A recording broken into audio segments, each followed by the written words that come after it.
غرام زهور جرى علي وبي غرام زهور جرى علي وحرقت قلبي أمي عين حاربية وبي غرام وبي غرام وبي غرام زهور جرى علي وبي غرام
Mes chers compatriotes, bonsoir. C'est un plaisir de vous retrouver pour ce nouveau numéro de Culture l'autre regard, votre rendez-vous hebdomadaire qui établit les connexions entre les différentes disciplines artistiques et littéraires. Ngugi wa Thiong'o, le célèbre écrivain kényan, disait que les hommes, pour produire ce dont ils ont besoin, sont amenés à faire des échanges. Sur la base de ces échanges se cristallisent des manières de penser, de faire, de dire, de sentir. Ces cristallisations, ces sédimentations, pour reprendre les termes de Ngugi wa Thiong'o, sont ce qu'on appelle la culture. Et ce soir, j'ai l'honneur et le plaisir de recevoir un romancier qui restitue admirablement tout ce processus. Sans plus tarder, je vous présente Ali Chaïb Cherif. Monsieur Ali Chaïb Cherif, bonsoir. Bonsoir. Merci beaucoup d'être parmi nous ce soir. C'est moi qui vous remercie. C'est un plaisir de vous recevoir. Monsieur Ali Chaïb Cherif, vous êtes retraité, vous êtes ingénieur. Oui. Et vous êtes retraité de la Sonatrach. Oui. Et vous êtes l'auteur, jusqu'à présent, de 3 romans, Oui. dont 2 seront l'objet de notre examen attentif ce soir. Oui. 2 biographies romancées. Oui. La première s'intitule Bouka. On va le voir, c'est le diminutif de Mubroka. Oui. Voilà, c'est un petit peu la biographie romancée de votre maman, Rabbi Ahmed Saliha. Oui. Et le deuxième, c'est un soufi chez les soviets et qui retrace votre parcours et notamment les études que vous avez faites en URSS. Merci encore, Monsieur Ali Chaïb Cherif. C'est moi qui vous remercie vraiment pour m'avoir donné l'occasion de parler, parce que je considère que j'ai un message à passer. Inch'Allah. Je parle de choses qui sont déjà passées, qui sont en train d'être oubliées. Ben, c'est ce que nous allons découvrir ce soir. Inch'Allah. Et pour apporter un autre regard sur ce que vous avez écrit, j'ai aussi le plaisir de recevoir Fethi Cherif. Monsieur Fethi Cherif, bonsoir. Bonsoir, merci pour l'invitation. Merci à vous d'être parmi nous. Vous êtes médecin retraité. Oui. Et vous êtes aussi un lecteur attentif de l'œuvre de Ali Chaïb Cherif. Tout à fait. Et vous allez apporter un éclairage, un autre regard et vos connaissances sur la sociologie que décrit Ali Chaïb Cherif dans ses ouvrages. Merci encore d'être parmi nous. C'est moi. Donc, Monsieur Ali Chaïb Cherif, on commence par votre premier roman, Bouka, diminutif de Mbroka. Oui. Et tout de suite, on remarque l'ancrage territorial, que ce soit dans ce roman ou dans le deuxième. Pour commencer par le commencement, vous nous emmenez d'abord à la frontière avec la Tunisie, plus précisément dans le village de Tozeur. Voilà, c'est là où votre maman, Abdelrahman, est née. Voilà. Donc c'est le désert, c'est le Sahara. Et on voit tout de suite cette communauté regroupée autour du oued, des puits et de la palmeraie. Et on voit tout de suite cette organisation communautaire où le puits est utilisé à tour de rôle et où il sert aussi à recevoir les passagers et les voyageurs. Vous nous montrez aussi les cultures maraîchères. Vous nous montrez aussi à quel point Tozeur est une route commerciale transsaharienne. C'est un centre de rayonnement culturel. Et c'est dans ce centre de rayonnement culturel que va grandir votre mère Abdelrahman et qui va faire d'elle une poétesse assez renommée. Oui. De toute façon, Tozeur est une ville carrefour. Absolument. Carrefour de civilisation. Oui. Et passage de pas mal de gens lettrés et cultivés. Des Phéniciens, des Romains, des Visigoths, des Vandales et pas mal de civilisations. Donc, ma mère était née dans une famille déjà cultivée. C'est la fille du chef de la confrérie Qadiriya. Voilà, de la confrérie Qadiriya à Tozeur. Et malgré qu'elle n'a pas eu l'occasion d'aller à l'école, oui, mais elle avait une intelligence supérieure à la moyenne, je veux dire. Et puis elle avait un père très compréhensif. D'ailleurs, pour l'anecdote, quand elle était petite, il la prenait sous son burnous pour la faire assister à la Jema'a. Elle n'était pas visible, mais elle écoutait tout ce que se disait. Et ce qu'elle écoutait n'est pas tombé dans l'oreille d'un sourd. Elle avait bu toute cette civilisation, toute cette histoire qu'on lui a racontée. D'abord de son père et puis de son frère qui était un ancien mufti de la Tunisie à l'époque. Oui. Alors, j'en parle, c'est un homme, et tout ce que je pourrais dire pour moi ne représente pas cette personnalité. C'est une mère courage. On va voir d'ailleurs tout ce à quoi elle a fait face. C'est pas parce que je suis son fils que j'en parle d'elle de cette manière, mais elle mérite, parce qu'elle mérite d'être racontée, parce qu'elle a su faire face à l'adversité de la vie, à l'adversité de l'exil, à l'adversité de la nature, mais elle n'a jamais baissé les bras pour faire de nous ce que nous sommes. Alhamdulillah. Alhamdulillah. Allah yabarak. Et poétesse, Monsieur Fethi Cherif,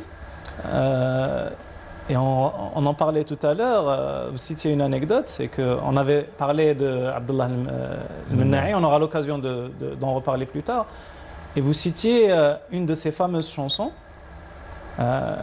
Ashq Yazhur. En effet, oui, la chanson de Biara Mazhur. Oui. Et donc Zohor, c'est ma grand-mère. Donc toute une poésie a été écrite autour de ce personnage et qui maintenant fait partie donc, du patrimoine culturel de la région du Souf.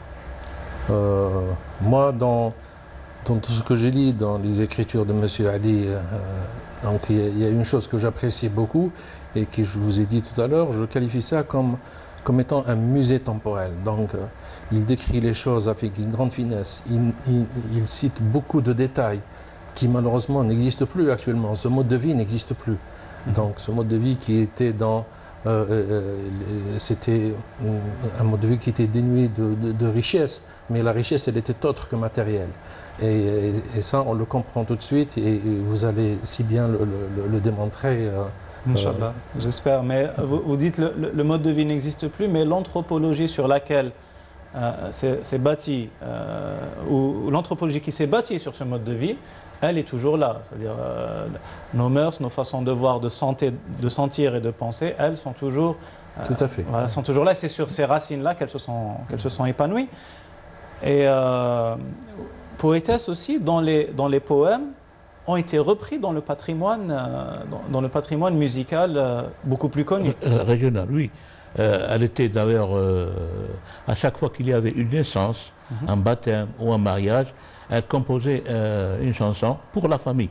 Oui. Elle n'était pas artiste au vrai sens du mot, qui se reproduisait dans des fêtes. Non, elle était la poétesse et la chanteuse de la famille. D'abord, elle composait le poème, elle composait la musique aussi, Oui. et elle a chanté. Elle avait une belle voix aussi. Elle avait chanté d'abord tous mes cousins, mes frères et moi-même, on avait droit chacun à une chanson. Si j'avais la voix, je l'aurais chantée. Donc c'est une femme qui mérite un hommage parce que elle n'a pas été à l'école, mais elle aurait pu donner des conférences de communication parce qu'elle savait communiquer. Et d'ailleurs, on va voir après ses autres talents et notamment son leadership. Mais d'abord, on va continuer avec sa biographie puisqu'elle va elle va épouser votre père, Brahim, Oui. Qui lui vient du Souf. Oui. Mon père, oui. Et qui fait partie de la même confrérie. Qui fait partie de la même confrérie, mais une autre branche de la tribu. Absolument. Et chez nous, c'était l'habitude et la coutume de se marier avec une cousine, plus ou moins proche, mais pour conserver un peu le nom. La lignée, oui. La lignée et l'historique de la famille, de la grande famille, je veux dire. Donc mon père est allé avec son frère demander la main de Mabrouka, et bon, bien sûr, mon grand-père, le père de Bouka, n'avait pas fait beaucoup de problèmes parce que ce qui l'intéressait, lui, c'était de savoir sa fille mariée à un shérif.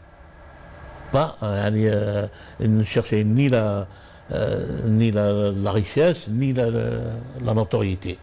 Oui, la noblesse de la lignée. C'est ça. Et c'est comme ça que ma mère s'est retrouvée au Ouadsouf. Elle était la première de sa famille à s'exiler à Ouadsouf. Oui. Donc pour elle, c'était, malgré que géographiquement, El Oued Tozeur, c'est 120 km au Sénégal, mais c'était quand même un autre pays, un autre mode, une autre société. Pour elle, c'était le dépaysement le plus total. Oui. Et votre père appartient à une lignée de résistants soufis, dans les deux sens. Hein. Soufi, c'est-à-dire du souf, et soufi de la confrérie. Oui. Et votre oncle Silamine, vous le racontez dans le roman, a pris la tête d'une colonne. D'une colonne qui allait donner main forte aux résistants libyens contre l'invasion italienne. Absolument. Et avant lui, il y avait son oncle à lui, Sidi El Hachmi. Oui. Qui s'est opposé à la pénétration de la France. Et il avait organisé 2 soulèvements à El Oued. Il a été emprisonné, exilé. Donc il avait même contribué à faire de la propagande il avait des contacts jusqu'à Tamanrasset pour empêcher la création d'une ligne de chemin de fer Tougour-Tamarasset. Oui. Donc c'était un homme aussi politique et il avait un charisme vraiment... Oui, d'ailleurs en vous lisant, j'ai tout de suite retrouvé les récits justement de ces Shorafa craints par l'armée coloniale parce qu'ils connaissaient leur potentiel de mobilisation. Exactement. Voilà, à quel point les populations se mobilisaient derrière leur leadership. Et donc, Bouka va partir vers le Souf et elle va découvrir là encore un nouveau mode de production, un nouvel environnement. Un nouvel environnement, monsieur Fethi Cherif, que peut-être les habitants du Souf aujourd'hui, les habitants d'El Oued, ne connaissent plus. Voilà. Et notamment ces fameux routes, ces cuves, ces miracles, non pas de la nature, bien au contraire, mais du travail humain. Oui, dites-nous en plus. Bien sûr, ce qu'on appelle les routes ou les oasis, donc, qui étaient creusées à force des bras. Il s'agit donc d'une cuvette qui fait parfois plusieurs dizaines de mètres de profondeur, jusqu'à 30 mètres, pour aller chercher donc, la nappe phréatique, chercher l'eau, pour ainsi dire pouvoir planter les palmiers. Et c'était une lutte perpétuelle contre la nature, contre le vent de sable, contre la chaleur.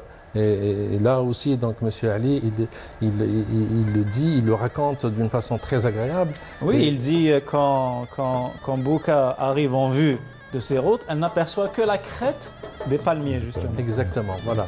Donc dire que les palmiers peuvent atteindre plusieurs mètres, donc c'est imaginer la profondeur. Oui. Et il décrit aussi toute la faune et la flore donc, qui existaient autour des palmeraies, les types d'oiseaux, les animaux qui régnaient, diurnes, nocturnes. Les légendes qui se bâtissent aussi. Et les légendes, oui, aussi. Enfin voilà, donc tout ce mode de vie-là qui tend à disparaître malheureusement. Oui, d'ailleurs, ces cuves-là n'existent plus maintenant. Quelques-unes persistent encore, oui. Donc maintenues par l'ancienne génération, mais la mode actuelle est à niveler le sable et utiliser donc les sondes qui vont aller chercher l'eau à plus de 100 mètres de la nappe phréatique. Et d'ailleurs, il y a une grande réserve d'eau souterraine, et tout le monde le sait, dans cette région qui est en dessous du niveau de la mer, hein, il faut le savoir. C'est là aussi que vient le fameux projet de la mer du Sud, qui a été cité dans plusieurs programmes politiques. Et donc c'est toujours ça, cette notion de décrire les choses. Donc on revient au roman de M. Ali, qui c'est presque une machine à voyager dans le temps. D'ailleurs, en parlant de voyager dans le temps, quand on voit les images, on se figure que c'est un travail fait par des excavatrices. On n'imagine pas l'aspect titanesque de la chose quand c'est fait à dos d'homme, parfois de mulet pour les plus nantis. Justement, la vie du soufi a toujours été labeur et sueur.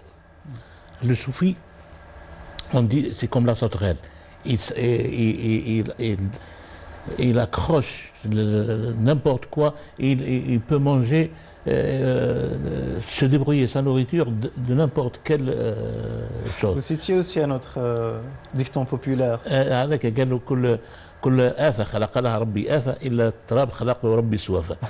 C'est-à-dire à tout fléau, Dieu a créé un anti-fléau, sauf le sable, il lui a créé les soifas. Il n'y avait que les soifas qui étaient capables d'endurer pendant des siècles cette vie, le mythe de Sisyphe. Il dessable et le vent souffle. Il remet le sable, il en continue. C'est une lutte perpétuelle. Et on dit bien qu'à cœur vaillant, rien n'est impossible. Et Bouka illustre cela merveilleusement. Elle s'intègre très rapidement à sa nouvelle famille, son nouveau milieu, grâce à ses talents, entre autres, de poétesse, grâce à ses talents de guérisseuse, puisqu'elle a une tisane spéciale qui est une sorte de panacée. Et c'est un peu aussi le mode c'est-à-dire c'est de cette manière que se soignent tous les soifas, puisque il n'y a pas de médicaments, la mission civilisatrice n'y a pas remédié, et il y a toute une connaissance, toute une phytothérapie ancestrale que vous décrivez là encore. Oui, à l'époque, dans le village, on n'avait même pas un dispensaire. Il n'y a pas d'infirmier. Quand il y avait une piqûre de scorpion, par exemple, le seul moyen, c'était de faire la saignée et sorte ayat al-kursi. C'est tout. Mais on connaissait par expérience, on pratiquait l'osmose. Oui. Quand on tuait un petit animal, un lapin, voilà, on plongeait le membre piqué dans l'ac et la membrane suçait le venin pour l'empêcher d'aller jusqu'au cœur. Oui. Donc, il y a tout un savoir-faire qui est restitué dans il y avait, donc on utilisait les herbes. Comme je vous disais tout à l'heure, il y avait l'herbe qui s'appelait Touguft. Touguft, c'est Touguft. On décortique le mot, Bessoufia, c'est Touguft. À ce moment, je suis debout. C'est-à-dire, on le donne à quelqu'un qui est mourant, et à l'instant même, il se met debout. Relève, oui. Ouais. Et il y avait l'anecdote que j'avais citée, cette cicatrice que j'ai sous la mâchoire, elle a été faite par un clou rouillé, et puis elle a été suturée par une plante appelée khayata. Donc on se débrouillait avec les moyens de bord, mais on n'était pas malheureux. Comme je l'ai dit, on était pauvres, mais pas misérables. Absolument. Il y avait la pauvreté, mais pas la misère. Absolument. Et donc, ensuite, c'est la naissance des enfants. Oui. D'abord Abdelkader, dit Bada, ensuite Khaira, Djelloul et le petit dernier. C'est moi. Voilà, c'est vous. Dans ce moment-là, vous êtes surnommé Dina. Dina, pourquoi? Parce que ma mère m'avait appelé Mohidine, en hommage à Sidi Abdelkader Jilali, qui s'appelle Mohidine lui-même. Oui. Donc, et comme les Swafa ont l'habitude d'utiliser les diminutifs, Mohidine était devenu Dina. D'ailleurs, jusqu'à maintenant, quand je reviens au village, on m'appelle Dina. Et la première épreuve pour votre mère, c'est la mort de son mari. De son père. Oui. La mort de son père, bon, ça fait plus d'une année qu'elle n'était pas rentrée chez elle. Et elle apprend la mort de son père. Et mon père, bien sûr, se fait l'obligation de la reconduire chez elle. Automatiquement, et c'est là que mon frère aîné a gagné son surnom Bada, parce qu'à l'époque il avait à peine une année, il commençait à balbutier, et puis il passait d'une main à l'autre, toutes les femmes voulaient le voir, le fils de Bouc, donne-le-moi, et il balbutiait, il a dit Bada. Ah, ça lui est resté. Ah, il a crié Bada. Ah, alors c'est là qu'on l'a surnommé Bada. Et l'affection et la prévenance de Brahim, votre père, vont atténuer la peine de votre mère jusqu'à ce que la deuxième épreuve la frappe, si je puis dire, à savoir la mort de ce mari attentionné et prévenant. Oui, mon père, il était très très prévoyant et vraiment il adorait ma mère. Il lui refusait jamais rien. D'ailleurs, il s'occupait de la maison. Il faisait beaucoup de voyages. Commercer, oui. Il allait commercer, il allait dans les capitales frontalières. Il est allé jusqu'à Élise, Niamey, il ramenait des tissus, mais tout ce qu'il ramenait, il donnait à ma mère. Et ma mère en faisait ce qu'elle voulait. Jusqu'au moment où mon père, comme je vous ai dit, il était de corpulence très forte. D'ailleurs, pour l'anecdote, il était capable, quand il mangeait les dattes, il prenait le noyau, il le cassait entre trois doigts, comme ça. Il était tellement fort que... Alors, et chez nous, on faisait du sport. La lutte gréco-latine, on faisait... la lutte soufie, voilà. Voilà, parce que le sable, il permet...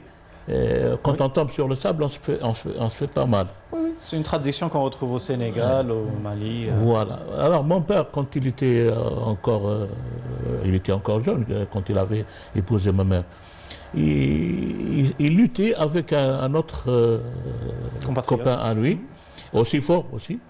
Et quand il l'a agrippé, il l'a serré, il lui a cassé une côte.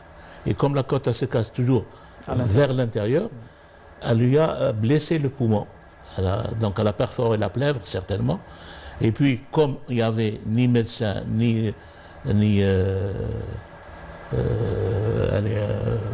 même pas une infirmerie, et le rebouteux du village n'a pas tellement apporté de solution, il est resté comme ça jusqu'à ce que c'est devenu un ulcère et qu'il avait emporté.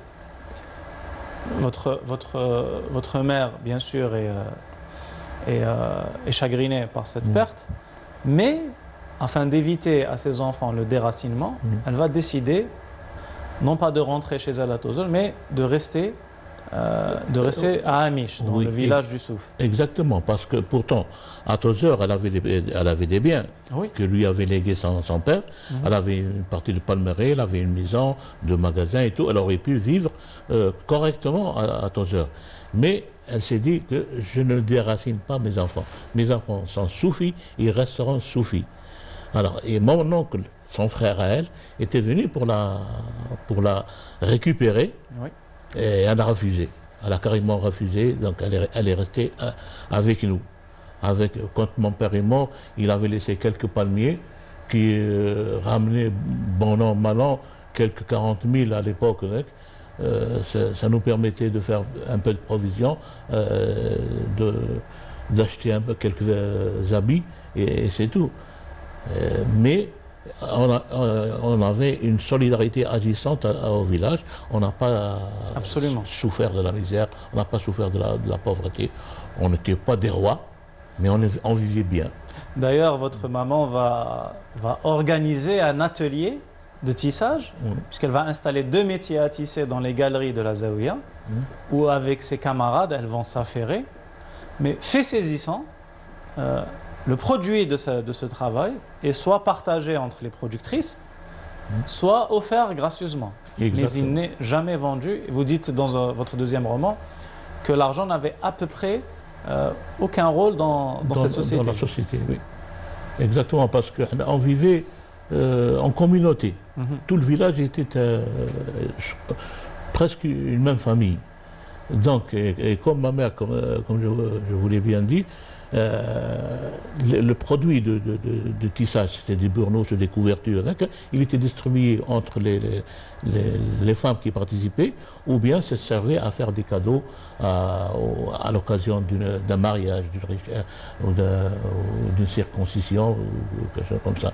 Mais jamais pensé à aller vendre le produit Oui, comme dans d'autres sociétés où on ne vendait pas le miel, on ne vendait pas l'huile d'olive, on ne vendait pas les robes kabyles, etc. Oui, voilà. Exactement. D'ailleurs, il y a beaucoup de ressemblances entre nous et les Kabyles. Et l'ensemble en fait, des Algériens. Quand la nature, elle est dure, l'homme, il se serre. Voilà, on se serre les coudes. Il se serre les coudes. Et puis, c'est le labeur, le travail qui paye. Oui. Pour vivre à l'époque à Ouadsouf, il faut être vraiment dur. Pas dur de cœur, mais dur de consistance. Vous le mentionnez d'ailleurs. Il faut résister. Oui. Il faut résister. Et c'est un peu la société soufie à l'époque. On vivait en communauté. Oui, d'ailleurs, vous dites c'est quand les deniers commencent que commencent les calculs. Exact, c'est vrai, c'est vrai. Et à l'époque, d'ailleurs, quand on mangeait quelque chose à la maison, c'était du couscous, et qu'on trouvait que ça bon, on ne pouvait pas s'empêcher d'envoyer une assiette au voisin. Au voisin, oui. Oui, c'est des mœurs, on en parlait tout à l'heure avec M. Fethi Cherif, c'est des mœurs qu'on retrouve jusqu'aujourd'hui. Ah oui, oui, tout à fait. Je reçois encore ce genre d'attention de la part des voisins. Et donc à ce moment-là, il y a le déclenchement, après la mort de votre papa Abdelrahman, il y a le déclenchement de la révolution de novembre. Et c'est concomitamment, il y a aussi la création de la première école française que vous avez fréquentée. On va y revenir dans votre second roman. Et 2 ans après, il y a la première caserne militaire des Français, vers laquelle la route goudronnée est amenée depuis le centre-ville. Donc, cette route goudronnée qui n'existait pas avant. Oui. Mais à ce moment-là, comme il est nécessaire de surveiller un petit peu ces villageois insurgés, révolutionnaires, donc on va aménager une route pour installer la caserne. Exactement. Voilà. Et c'est aussi, je vous laisse enchaîner, c'est aussi, M. Fethi Cherif, le moment des premiers exodes. On parlait tout à l'heure de Menahi qui lui aussi est un exilé, puisqu'il a dû partir vers la Tunisie. Il n'est pas le seul. Ça a été le cas de beaucoup de soufis à l'époque, notamment à Amish. Exactement. Donc il y a beaucoup d'exils qui se faisaient vers le sud tunisien, vers la Tunisie, et de là aussi jusqu'à Jamiat Zaytouna, qui est connu donc, par beaucoup de théologiciens donc, algériens, où ils ont fait leur apprentissage dedans. Et en dehors du fait qu'il y avait beaucoup de jeunes, comme il l'avait dit, M. Ali, dans son livre, parce que le chômage est endémique à ce moment-là. Le chômage était endémique, ils cherchaient donc de travailler à l'extérieur de la ville, du village, et même en dehors du pays. Donc, et c'était en l'occurrence, ils partaient en émigration en France pour les quelques-uns qui ont eu cette chance, si on peut dire. Oui. Mais cela souligne aussi donc les conditions dans lesquelles ils vivaient, les soufis, jusqu'aux années fin des années 40, début des années 50. C'était un mode de vie presque moyenâgeux. C'était une société, certes, qui avait ses coutumes, qui avait ses racines et tout, mais qui était maintenue sciemment en dehors de la civilisation, en dehors du progrès. Et je vous ai parlé de cet exemple qui est cité dans le livre de Sa'li, de ce chanteur de souk, qui avait, tous les habitants avaient l'habitude de l'entendre chanter au souk hebdomadaire de la ville d'El Oued, un vieillard malvoyant. Et puis ils se sont étonnés de ne plus le voir occuper son lieu habituel. Et ils ont su par la suite qu'il a été interdit de séjour et de mettre les pieds dans la ville d'El Oued juste parce qu'il chantait liberté. Donc voilà, donc la nation du slogan liberté, fraternité, égalité, il était bien loin de chez nous.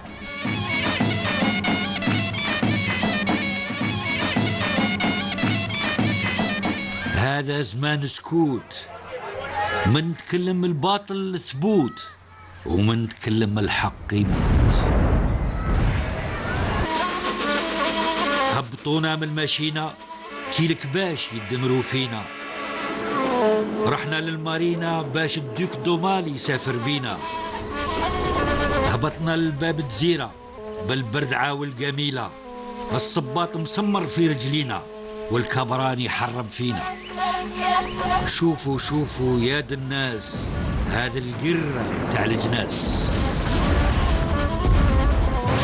يا ربي والطف بالحال هذا الغلا علينا طال، الغاني فنالو المال والقليل كيتو كيا.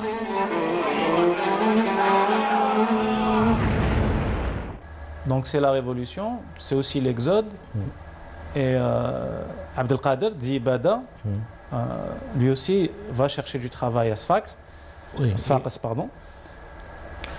À l'époque, il était devenu adolescent. Il avait à peu près 17-18 ans. Il était trop vieux pour rejoindre l'école, contrairement à vous. À l'école, moi, je fais partie de la première promotion de notre école. À l'époque, mon frère, il avait déjà 17 ans. Il ne pouvait pas donc être admis. Ce qui fait qu'il n'avait pour instruction que Hafd al-Qur'an Karim. Et il a été à l'école coranique, il a pris tout le Coran, les 60 hizb par cœur. Mais il savait écrire quand même en arabe. Mais ce n'était pas suffisant pour avoir un débouché à l'époque dans l'administration. Alors, et comme il n'y avait aucune ressource au village, les jeunes commençaient à immigrer vers la France. Alors, dans ce cas, intervint ma mère. Elle dit, le pays où tu n'entends pas la voix du muezzin, le pays où on mange du cochon, le pays où on boit du vin, tu n'y vas pas. Et où il fait froid aussi. Et il fait froid, voilà. Alors tu n'y vas pas. Et comment faire? Alors j'ai une idée, lui dit.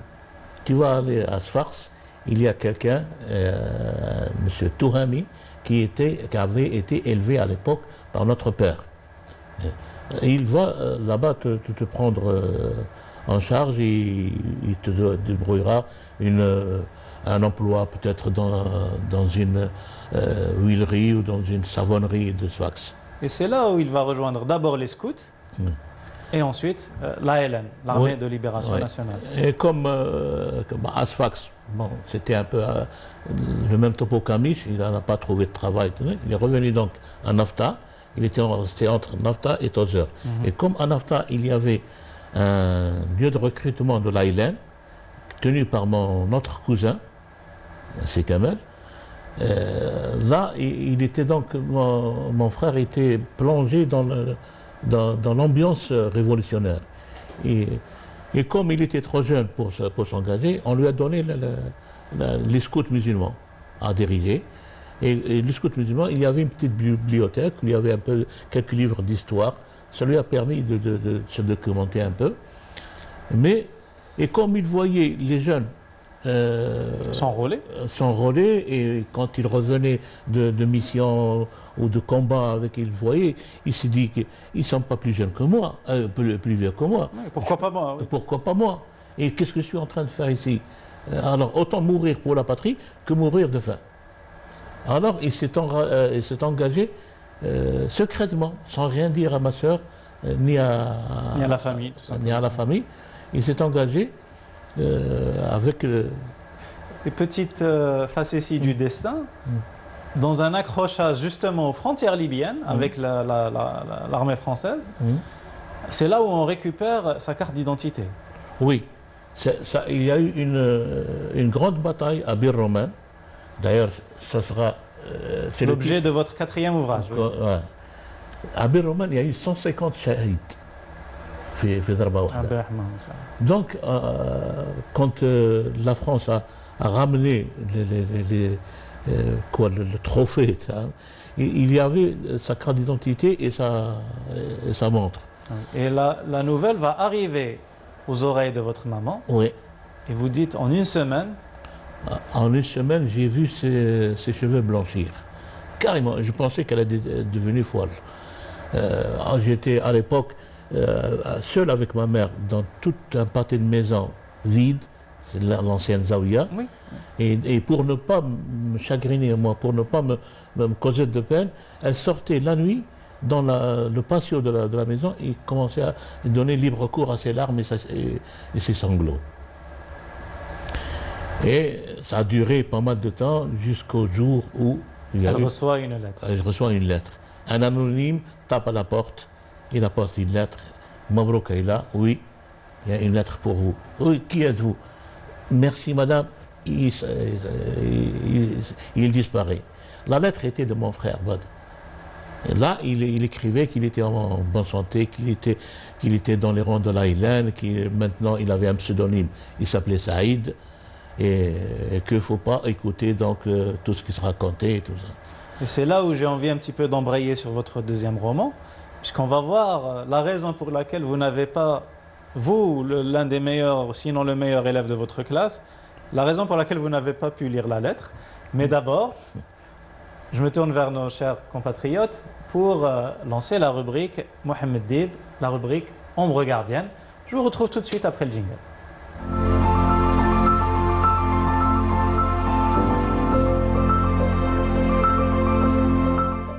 Nous évoquions tout à l'heure avec notre invité, M. Ali Chaïb Cherif, le métier à tisser et nous évoquions la mère courage, la mère héroïque.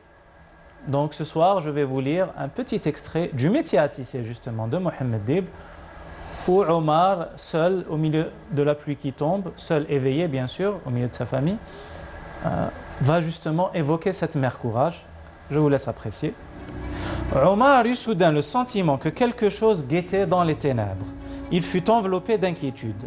Cela le fit penser à sa mère qui flairait le malheur partout et, grâce à une déchirante intuition, le déchiffrait en tout. Mais elle, songea-t-il, qui voit le monde chargé d'augures, d'annonces mystérieuses, au gré de l'inspiration, elle interprète un propos saisi au vol, une démangeaison de l'oreille, des effluves impondérables qui traversent l'air. Pourquoi n'est-elle attentive qu'aux mauvais présages et à ce qui a figure de calamité? Il n'eut pas plutôt murmuré ces mots qu'elle se dressa près de lui. « Je t'en prie, mère, implora-t-il, anxieux. « Fraternelle, ajouta-t-il, et il se réveilla. Quelle tendresse dans sa façon d'exprimer ce fraternel. Jamais il ne s'en serait cru capable. Ce mot vibrait en lui avec une force qui l'effrayait. Il ne pouvait espérer se rendormir à présent. Une autre voix s'était élevée dans la nuit. « Je t'en conjure, mère, n'aie pas peur. Je sais que cette peur existe parfois, tu la nommes le destin. En tout cas, ça a existé tout à l'heure. Je l'ai éprouvé à la tristesse qui s'est emparée de toi. Je t'en conjure, apprends que ce pouvoir n'est nulle part, que la vie n'est pas une renonciation. Ne renie pas mon espoir au nom de ton impulsion maternelle. » Était-ce la prière qui ferait fléchir la volonté de Aïni? Il ne pouvait s'empêcher de se le répéter. C'est tellement plaisant qu'on pourrait lire tout le roman sans s'en rendre compte, mais je vais me contenter de ce petit extrait pour ce soir. Et je reviens avec mes invités. Nous disions donc que, alhamdoulilah, Bouka a été rassuré par la lettre qui lui est venue de Bada, de Abdelkader, la rassurant sur le fait qu'il n'a pas été tué par l'armée française. Elle vous la donne d'abord, vous, à lire, mais vous n'y parvenez pas. Et vous, le premier de la classe. premier de la classe, j'avais mon certificat d'études et tout ça, mais la lettre était écrite en arabe. À l'époque, j'ai été à la mosquée, j'ai appris quelques versets du Coran, mais on ne nous apprenait pas la langue arabe. Ah oui. Je savais même Qui pas. était considérée comme Langue étrangère. une langue étrangère. Ouais, quand j'ai eu mon certificat d'études, j'ai été envoyé directement en 5e avec le choix de faire, en tant que langue étrangère, l'arabe ou l'anglais. Ouais. Et c'est pour ça que j'ai choisi l'arabe. Parce que je me suis dit, moi, en tant qu'arabe, et soi-disant, je me considère comme lettré, et mes lettres, je n'arrive pas à les déchiffrer, c'est une honte pour moi. Qu'est-ce que je vais aller chercher en Angleterre alors que ma langue maternelle, je ne la connais pas. D'ailleurs, on va revenir un peu sur votre parcours estudiantin, mais pour clore le roman de votre premier roman, vient l'indépendance, la liesse, et M. Fethi Cherif, comme le mentionne M. Ali Chahib Cherif, une transformation des mœurs où tout à coup on voit disparaître, comme le disait Fanon, l'agressivité, on voit disparaître les mauvaises manières. La liesse est telle qu'on se redécouvre une fraternité qui était là, certes, mais qui était émaillée par des conflits, par des discordes, etc. Lorsque vient l'indépendance, tout cela est balayé, on dirait. Oui, tout cela est balayé, et donc ce nouveau sentiment voilà, d'être libre, donc il effaçait toutes les différences et il mettait tout le monde sur le même piédestal. Donc on était tous égaux, on était tous les mêmes, on avait le même but, on aspirait aux mêmes idéaux, et c'est comme ça que ça a été un nouveau départ, à tous les points de vue. Et d'ailleurs, les choses vont aller tellement vite qu'on risque un peu de perdre un petit peu ce passé. Oui, il y a une transformation sociale extrêmement rapide. Transformation sociale qui vous amène, vous, Monsieur Ali Chahib Cherif, d'abord au collège, ensuite au lycée, à Betna. Puis, vous avez votre baccalauréat, vous êtes le premier bachelier de la famille, c'est une immense fierté. À ce moment-là, vous devez choisir votre spécialité. Oui. Et là, vous la choisissez moins par goût que par pragmatisme. Exactement. Par goût, voilà, que par pragmatisme, en fait. Vous n'écoutez pas votre vocation, mais les moyens du bord. Expliquez-nous un peu cela. Exactement. Je voulais faire médecine à l'époque. Et qu'est-ce qui vous en a empêché dans ce cas? Voilà. Et comme j'étais livré à moi-même, j'étais jeune à l'époque, j'avais 20 ans, je me suis dit, médecine, faire 6 ans d'affilée, c'est trop, et puis qu'est-ce qui va me subvenir à mes besoins? Et si je rate une année, je ne serai même pas un infirmier. Alors il vaut mieux, à l'époque, on faisait les licences en certificat. Je voulais faire une licence de maths ou de physique. Comme ça, même si je m'arrêtais en cours de chemin, j'aurais au moins 2 certificats ou 3 certificats. C'était le raisonnement d'un adolescent. Oui, et puis les conditions de l'époque, oui.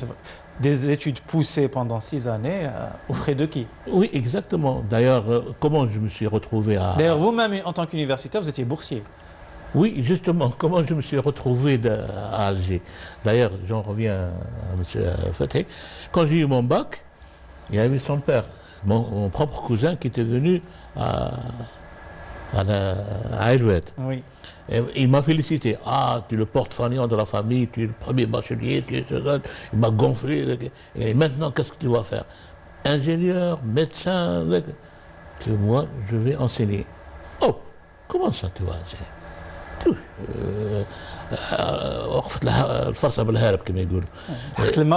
Voilà, je suis là, l'arabe, je ne peux pas, je serai boursier certes, mais les 3 premiers mois, comment je vais vivre? Un trimestre pour avoir le premier virement, oui. Et comment, non, ne t'en fais pas, je prends tout en charge, reviens. Quand tu seras à Alger, ça deviendra mon affaire.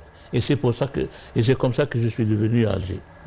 Il y avait son père derrière moi, il y avait aussi mon ancien maître professeur d'arabe, Allah yarhamou, Ismaël, oui. qui m'avait encouragé, j'ai demandé un poste d'enseignant. Il dit, Shrif, vous avez atteint vous avez eu le bac. Enfin, je connais. C'est une opportunité, oui. Il connaissait ma mère, il connaissait ma famille, il connaissait tout. Il dit, les sacrifices qu'a fait ta mère pour toi. En rester là. Pour en rester là. Il a fait un deal avec moi. Vous avez jusqu'à mois de septembre, mois d'octobre même. Alors, si tu peux trouver un moyen d'aller faire tes études. Si vous ne trouvez rien, je me charge du poste. Voilà, quand tu viendras, je te désignerai à n'importe quel village du Souf. Et vous n'allez pas en rester là, justement, puisque vous allez faire une première année, des péripéties qu'on ne va pas révéler, que les gens vont découvrir en vous lisant, feront que vous allez réussir brillamment votre premier examen, mais vous allez manquer le deuxième. Suite à un malentendu, en fait, vous prolongez de 2 jours vos vacances et quand vous rentrez, les examens se sont déjà passés. Exact, parce que quand je m'étais repris, à l'époque, je faisais MPC, maths, physique, chimie. Le premier trimestre, j'avais eu le physique et chimie en partiel. Donc, il me restait les maths, et j'étais vraiment gonflé pour attaquer le deuxième trimestre. Malheureusement, quand je suis revenu de vacances, j'ai trouvé, là d'ailleurs, je me rappelle, j'ai rencontré un ancien camarade de classe du lycée, oui. Et il me dit, comment ça va? Ça va très bien. Le premier trimestre, je l'ai eu. Le deuxième trimestre, je suis prêt. Comment ça, tu es prêt? À ma fiche. Comment ça? Il dit, le tableau d'affichage, il est déjà... Alors là... Vous êtes atterré. Mais j'ai eu le coup de massue. Je sentais la terre se dérober sous mes pieds. Je ne voyais plus rien. Je n'entendais plus rien. Ça bourdonnait de partout. Alors là, c'était le coup de massue. Mais alhamdoulilah, vous faites les annonces. Vous cherchez à faire une formation dans une société nationale. Oui. Et là, à la terrasse d'un café, je prends l'unique journal de l'époque, le Moujahid, oui. Et je tombe sur un rencard. Sonatrach cherche 50 bacheliers pour formation d'ingénieur laboratoire. Et 3 jours après, on vous répond et vous vous retrouvez d'abord à Moscou, ensuite à Bakou en Azerbaïdjan pour une année où vous allez apprendre la langue. Et enfin à Lvov, en Ukraine, où là vous vous intégrez assez facilement. Comme vous le dites, dans une société rurale, le courant passe très vite. Oui. Et il y a, M. Fethi Cherif, un fait saisissant, c'est que d'abord l'Algérie envoyait des milliers d'étudiants partout à travers le monde pour se former. Et on rencontrait justement en URSS des étudiants de tous les pays, Venezuela, Cuba, etc. Et là où M. Ali Chahib Cherif parle de l'Algérie, les étudiants étrangers la connaissent et l'admirent. Tout à fait. Donc l'Algérie était connue par tout le monde. C'était la Mecque des révolutionnaires, comme il le dit c'est Ali dans son livre. Et donc à chaque fois que M. Ali disait je viens d'Algérie, tout le monde donc le lui disait ah oui le pays de la révolution, le pays donc il était devancé par cette aura qu'avait notre pays, pays de liberté et a soif de retrouver le haut banc des grandes nations. Oui. Et d'ailleurs on le voit parce que l'histoire ne pardonne pas. Hein. Lorsqu'on voit par exemple le dénouement dans lequel il vivait M. Ali durant son enfance, c'est-à-dire dans les années 40, dans les années 50, c'était les 10 dernières années de l'occupation française de 130 années. Ils ne se sont réveillés que ces 10 dernières années pour créer une école de 2 classes et qui, à mon avis, c'était juste de la tromperie. Parce de l'économisme, comme oui, et d'ailleurs, pour aller au lycée, il lui a fallu trouver un lycée le plus proche à 450 km. Oui, donc ça donne une idée à la civilisation. Alors, oui, Mecque des révolutionnaires. Donc de Bakou, vous vous retrouvez à Lvov en Ukraine, où vous êtes brillamment diplômé. J'accélère un petit peu parce que c'est passionnant de vous écouter, mais il nous reste très peu de temps. On va suivre votre parcours. Et ce qui m'amène à la conclusion, qui nous ramène au début de votre roman, lorsque vous décidez d'écrire sur moi et que vous l'annoncez à vos camarades universitaires. En vous lisant, que ce soit pour Bouka ou pour un soufi chez les soviets, on vous lit avec une émotion soutenue tout le long de votre récit. Et en finissant votre lecture, ça évoque irrésistiblement les personnages de nos grands classiques, Fouroulou, Omar, Aïni, etc. Il y a chez vous cette veine, il y a chez vous le fait qu'on se retrouve, qu'on se reconnaît dans votre parcours, quand bien même moi, citadin, qui suis né à Alger, je n'ai jamais vécu ce que vous racontez, et pourtant je m'identifie au petit Ali que vous décriviez. Oh, merci, combien merci je vous dis. Là, mais comment vous faites ce tour de force? Vous me remplissez d'orgueil. Oui, d'accord, mais comment vous accomplissez ce tour de force? C'est ce qui nous intéresse. Ça, parce que j'écris naturellement. Je raconte ce que je sens, ce que je vis, et le plus simplement du monde. Oui. D'abord, je me rappelle à l'introduction d'un soufi chez les soviets, oui. Quand je l'ai dit, quand je parlais à mes amis. Oui, autour d'un dîner. Après avoir mangé un tchanari, c'était un peu un ragoût de pommes de terre. Oui, à la mode ukrainienne. À la mode ukrainienne, voilà. En allumant une cigarette, je leur dis, moi, je vais écrire un livre. Et mes amis disent, rien que ça. Oui, je vais. Et qu'est-ce que tu vas raconter dans ce livre? Je lui dis tout simplement ma vie. Oh, tu trouves si intéressant que tu vas écrire un livre? Non, c'est le contraire. Ma vie est tellement banale, tellement ordinaire qu'elle mérite d'être racontée. Parce que n'importe quel Algérien peut s'identifier à moi. Certes. Et je pense que je n'ai pas eu tort. Oui. Et d'ailleurs, comme disait M. Fethi Cherif, M. Ali Chahib Cherif restitue un passé qui nous est commun, une anthropologie qui nous est commune, et c'est ce qui fait toute la grandeur de ses ouvrages. Oui, exactement. Avec sa manière donc avec un style très agréable et très attractif. Et c'est pour ça que j'ai employé tout à l'heure le terme de musée temporel, parce que c'est une réalité. Il préserve donc une partie de notre histoire avec tous les détails donc, du vécu de notre population à cette époque. Nous arrivons à la fin de notre émission. On vous écouterait parler pendant des heures, tellement c'est agréable. Je rappelle, M. Ali Chahib Cherif, que vous êtes l'auteur de 3 romans. Donc, Bouka, qui est la biographie romancée de votre maman Abdelrahman. Un soufi chez les soviets, qui retrace votre parcours et votre passage en URSS. Un 3e roman qui s'intitule La feuille d'automne. Nous aurons peut-être une autre fois l'occasion d'en parler. Et vous avez un manuscrit qui cherche preneur. Ces 3 romans sont édités aux éditions Bardadi. Et vous avez un 4e manuscrit qui s'intitule un jour d'enfer à Bir Romain. Et qui retrace la bataille dans laquelle a participé mon frère aîné de l'Ayahmou. C'était Bir Romain, c'est une région du Sahara algérien qui se trouve juste au triangle frontalier entre la Tunisie, l'Algérie et la Libye. En tous les cas, M. Ali Chahib Cherif, je vous remercie infiniment d'avoir été parmi nous. Ce fut un plaisir de vous écouter. M. Fethi Cherif, merci de nous avoir apporté vos lumières. Merci. Quant à vous, mes chers compatriotes, j'espère que vous avez passé avec nous un agréable moment, moins agréable que celui que vous passerez en lisant les romans de notre invité, mais suffisamment agréable, j'espère, pour vous retrouver la semaine prochaine. À très bientôt.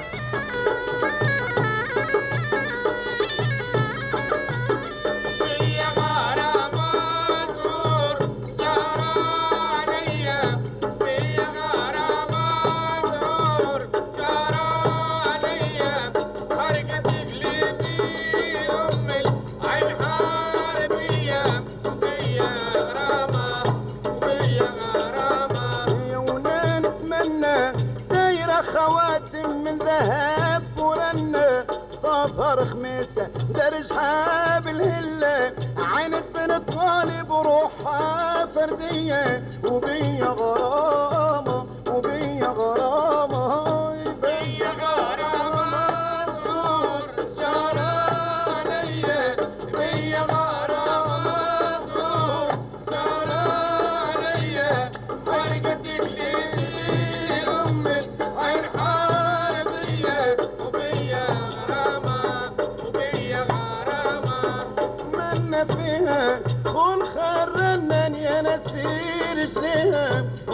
وحنة حمرا في ايديها هدت عقلي وروحي الصوفية وبيا غرامة وبيا غرامة بيا غرامة دار عليا بيا غرامة دار عليا أرقتك لي في أم الأنعار بيا بيا غرامة وبيا غرامة خرجت الدور الطفلة المسمية يا ناس زهور وريحتها عاطر وبخور عقلي وروحي ريتها هي